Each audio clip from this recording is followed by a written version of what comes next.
harusnya ikut retret gitu ya. Bupati, wali kota, gubernur, wakil gubernur segala macam adalah dipilih oleh rakyat apapun partainya, dan mungkin banyak nggak berpartai juga.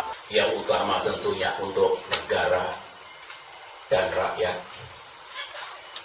dan perjuangan besar lainnya baru untuk partai, jangan dibalik.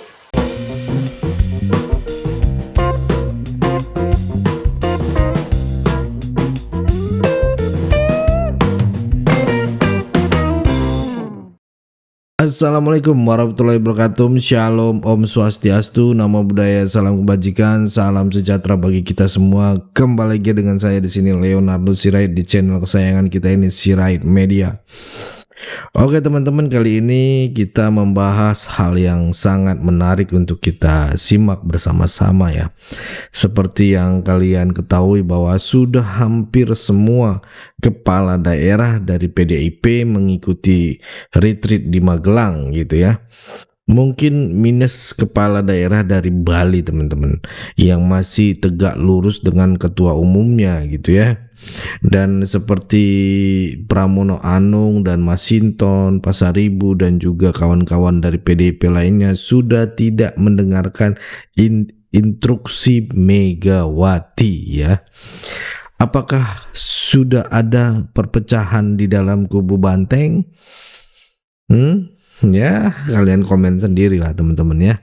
Dan sepertinya kadar-kadar Banteng yang statusnya kepala daerah semakin sadar teman-teman, kalau kepentingan rakyat dan kepentingan negara itu lebih penting daripada kepentingan partai ya.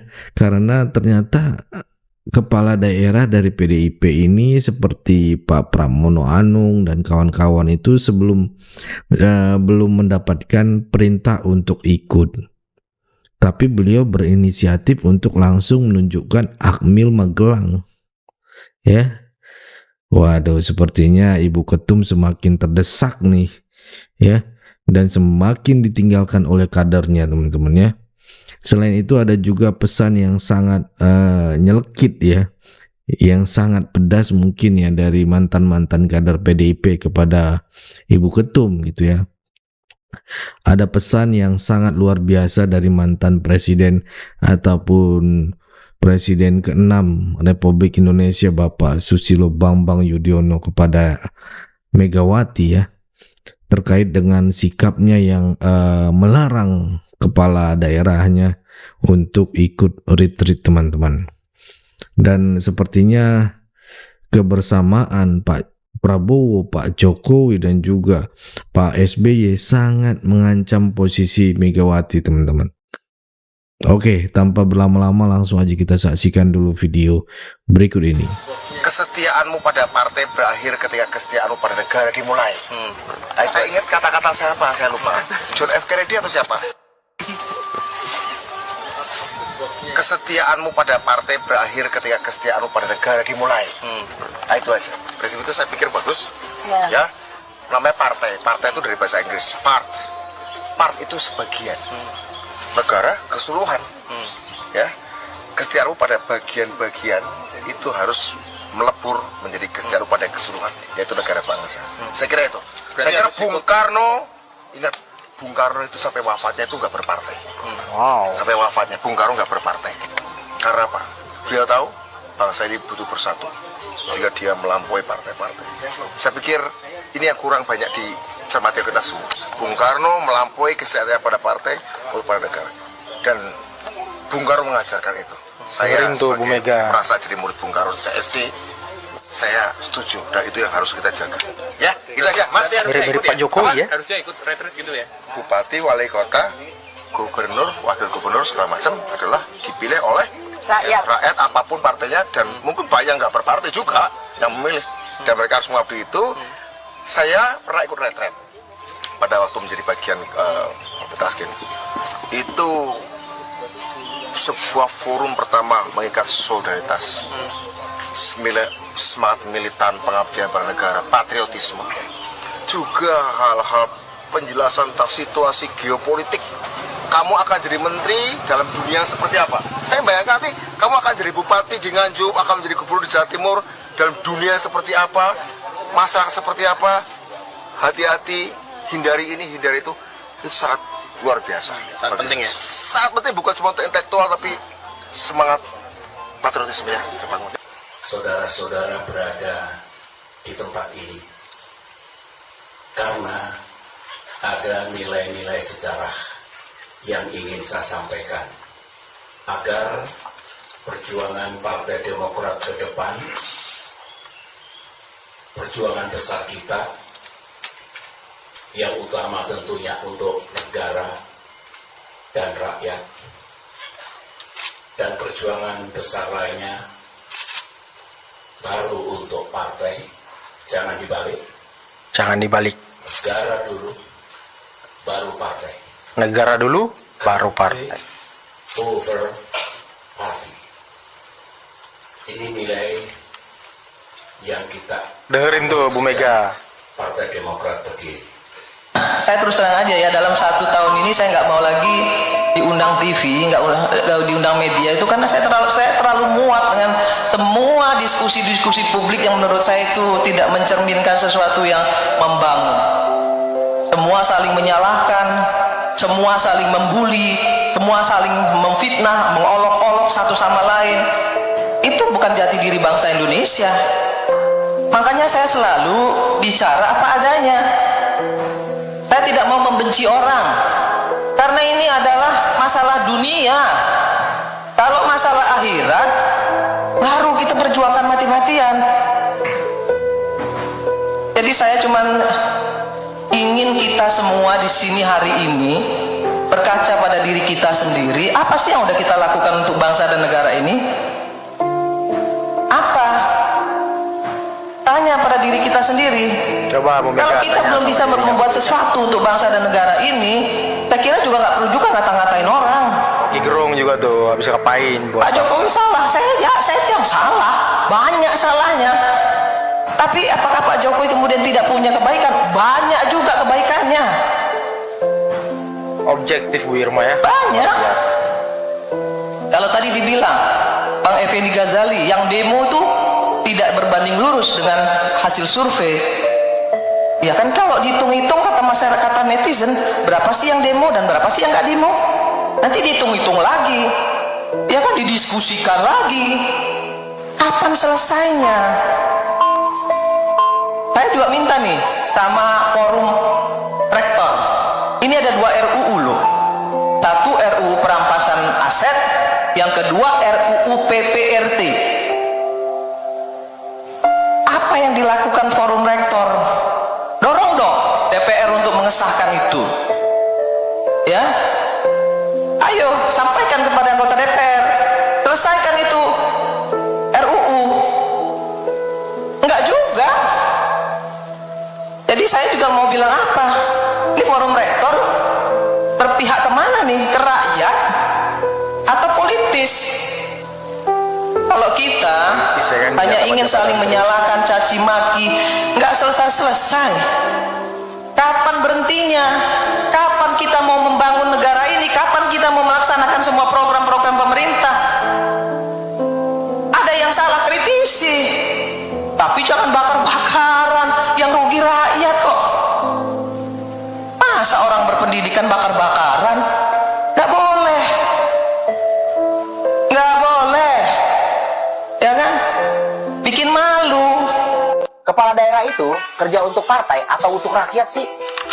Iya. Pertanyaan bagus nih. Baru-baru ini nih, seluruh kepala daerah dari PDIP yang menang pilkada dilarang ikut retreat di Magelang. Perintah ini nih keluar melalui surat instruksi langsung dari Ibu Ketum PDIP pastinya, Ibu Megawati Soekarno Putri. Padahal instruksi retreat ini sudah jelas banget arahannya tuh dari pemerintah. Dalam hal ini dilaksanakan oleh Kemendagri. Yang bikin lucu adalah instruksi ini keluar sehari setelah Sekjen PDIP ditangkap KPK. Apapun alasannya nih, mau bilang konsolidasi dulu lah, mau bilang rapat lah, mau apalah itulah. Harusnya Ketum bisa ngambek dibedain ya kan? dong urusan partai dengan urusan negara. Bedain juga urusan hukum dan urusan partai. Kasus Hasto ini sudah jelas banget terbukti melanggar hukum, bukan urusan politik. Tapi mereka tuh tetap aja menganggap ini adalah politis. Hasto itu tuh sudah terbukti salah, ya wajar dong kalau ditangkap KPK. Masa hukum harus tunduk sama perasaan partai? Masa hukum bisa diatur sama ketum partai? Ya memang sih nggak ada sanksi juga kalau nggak ikut retreat. Tapi ini tuh adalah contoh pemberontakan atau pembangkangan kepada aturan institusi negara. Partai itu hanya peserta pemilu, bukan pengendali negara. Begitu terpilih, kepala daerah itu harusnya kerja untuk rakyat, bukan terus-menerus tunduk pada perintah partai. Bisa rusak atuh negara ini. Kalau Seperti yang hukum aja dirasakan bisa Pak dinego Jokowi ya kan? dan dilawan dengan ngambek, lalu kepala daerah lebih takut kepada partainya daripada aturan negara. Jadi mereka itu sebenarnya petugas partai atau petugas rakyat sih? Mau mengabdi buat rakyat atau buat partai? Ya, jadi makin kelihatan dong siapa yang berambisi menjadi matahari kembar. Kita semua tuh awalnya mengira Jokowi lah yang di framing pengen jadi matahari kembar. Ternyata bukan kan? Sekarang itu semuanya jadi terang benderang. Siapa yang sebetulnya masih berambisi pengen jadi matahari kembar? Coba kalian bayangin kalau pada waktu itu Ganjar yang menang Pilpres, udah pasti tunduk 1000% pada ketum partai. Waduh, udahlah, nggak ada harapan ya kan? Sekarang kalian paham kan kenapa Jokowi lebih memilih Prabowo dibanding Ganjar? Ternyata selama ini kita ditipu dan diadu domba. Aku punya 2 video, kalian bisa lihat sendiri betapa jahatnya mereka nipu kita selama ini. Ketika mahasiswa sudah bergerak secara organik, sesuatu yang serius sedang terjadi. Pasti. Ya tentu saja terhadap kebijakan pemerintah. Pemerintah bilang ini efisiensi, tapi nyatanya ya dananya dibawa ke Danantara.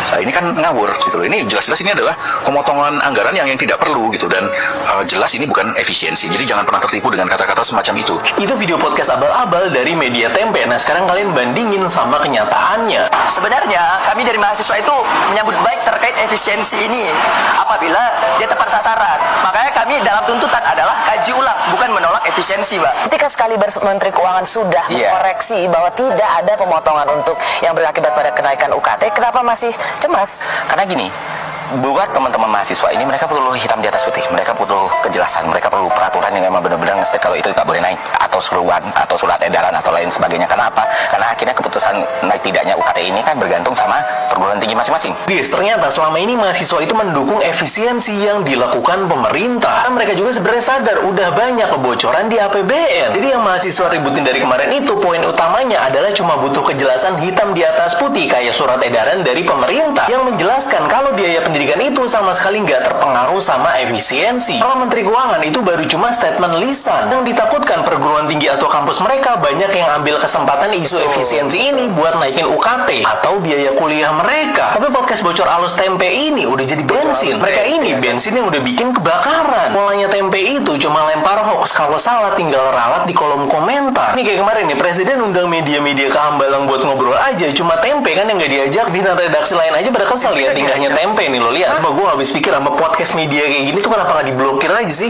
Pulas, semua kegiatan diikuti dengan baik. Selamat pagi, kami mulai kembali untuk Lewatnya mana? para pejabat, kepala daerah. Terus gimana Pak? Ini kan hari ini banyak sekali menteri, lalu juga nantinya akan ada pembahasan terkait asa jika. Gimana Pak harapannya untuk Ya apapun seperti yang saya sampaikan berulang kali bahwa pemerintah daerah itu salah satu tugas utamanya adalah mensukseskan apa yang menjadi misi visi dari pemerintah pusat, dalam hal ini adalah Presiden Prabowo. Maka saya betul-betul di dalam acara retreat ini saya selalu datang lebih awal, nggak pernah terlambat, walaupun terlambat datangnya, tetapi saya memahami bahwa saya memerlukan juga refreshing, walaupun dulu acara-acara mohon maaf seperti ini kan saya semua yang nyiapin, sekarang menjadi bagian dari peserta, dan itu ternyata sebuah kenikmatan yang tersendiri. adaptasinya seperti apa Pak? Wah cepet banget, hari kedua adaptasi cepet banget, mau apel aja belum ada yang datang, saya udah datang duluan. Tadi nggak ikut ini Pak? Wah, Ibu Mega menangis Pokoknya lihat ini semua teman-teman. kegiatan kita ikuti. Baik, udaranya enak, seger, tidurnya nyenyak, ya Pak. dan yang paling utama itu airnya bersih banget. Bersih. Dingin juga ya Pak ya? Dingin. Aku kemana ini? Sini Pak, sini Pak. Pak Pramono Anung senang ya kan ikut retreat. Aduh. Yang materi-materi sebelumnya saya sudah dapatkan hampir semuanya, dan tentunya materi itu saya pelajari, saya bersyukur bahwa saya bisa segera mendapatkan materinya. Dan kemarin waktu Menko Perekonomian menyampaikan tentang target ekonomi dan antara dan sebagainya, saya menyimak dengan sangat, karena bagaimanapun Jakarta sebagai kota global, pusat epicentrum perekonomian, tentunya juga pasti akan memberikan kontribusi yang besar untuk. Oke, cukup segitu dulu teman-teman. Berikan tanggapan teman-teman yang menonton video ini bagaimana.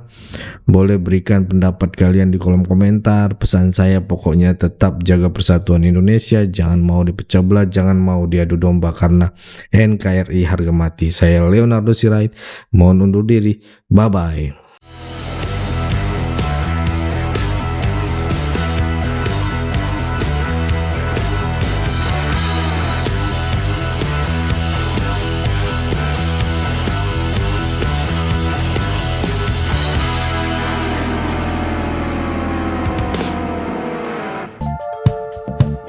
Kawan-kawan yang mau mendukung Sirait Media, boleh melalui rekening ini dan bisa melalui Kris Mobile Banking ini. Dengan cara scan barcode Kris ini di mobile banking, kawan-kawan.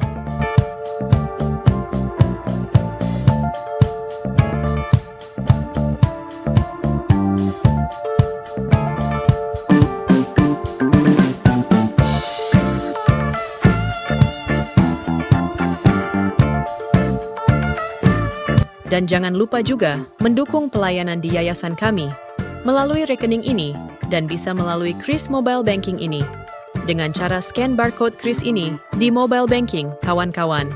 Berapapun itu sangat berguna bagi pelayanan kami. Mari terus kita suarakan suara rakyat jelata dan terus berdampak bagi Indonesia. Terima kasih.